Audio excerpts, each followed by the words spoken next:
श्रवण। श्रवण अपने माँ बाप का इकलौता बेटा था। उसके माँ बाप बूढ़े, अंधे और लंगड़े थे। उसके माँ बाप ईश्वर भक्ति में लीन रहते थे।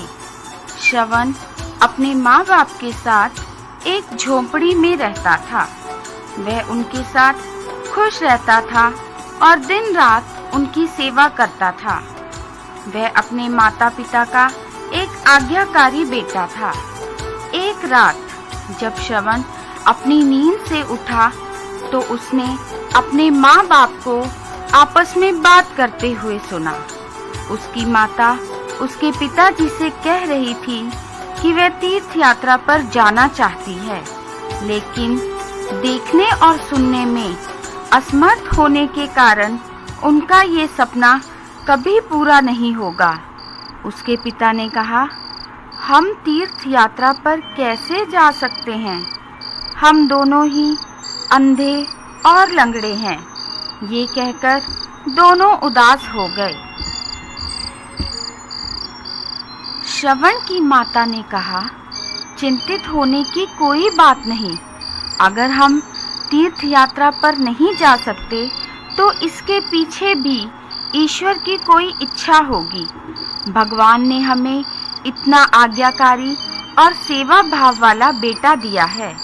वह कितने मन से हमारी सेवा कर रहा है। श्रवण अपने माता पिता की बात सुनकर परेशान हो गया।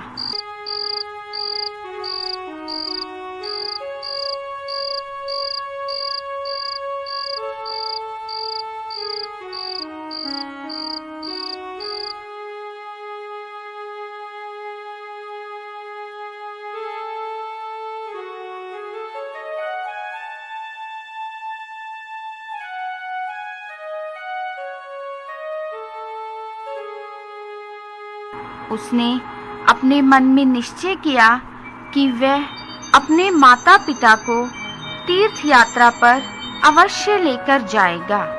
वह बहुत ही समझदार और मेहनती लड़का था।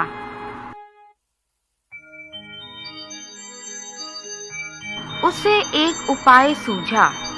उसने बांस के पेड़ की एक मजबूत शाखा ली और इसके दोनों सिरों पर मजबूत रस्सी की सहायता से दो बड़े आकार की टोकरियां बांधी। उसने अपने माता पिता को टोकरियों में बिठाया और उस वहंगी को अपने कंधे पर उठा लिया। ईश्वर को याद करके उसने अपनी यात्रा शुरू की। वह खेतों, झाड़ियों और जंगलों को पार करता गया। उसने रास्ते में बहुत सी नदियां और खाइयां पार की। वह गांवों और पहाड़ों की चोटियों को पीछे छोड़ता चला गया।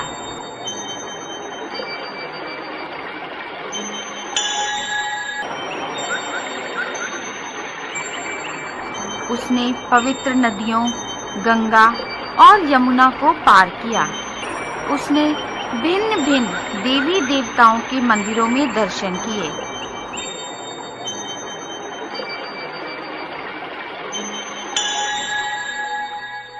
श्रवण ने अपने माता पिता को उन पवित्र नदियों में स्नान कराया।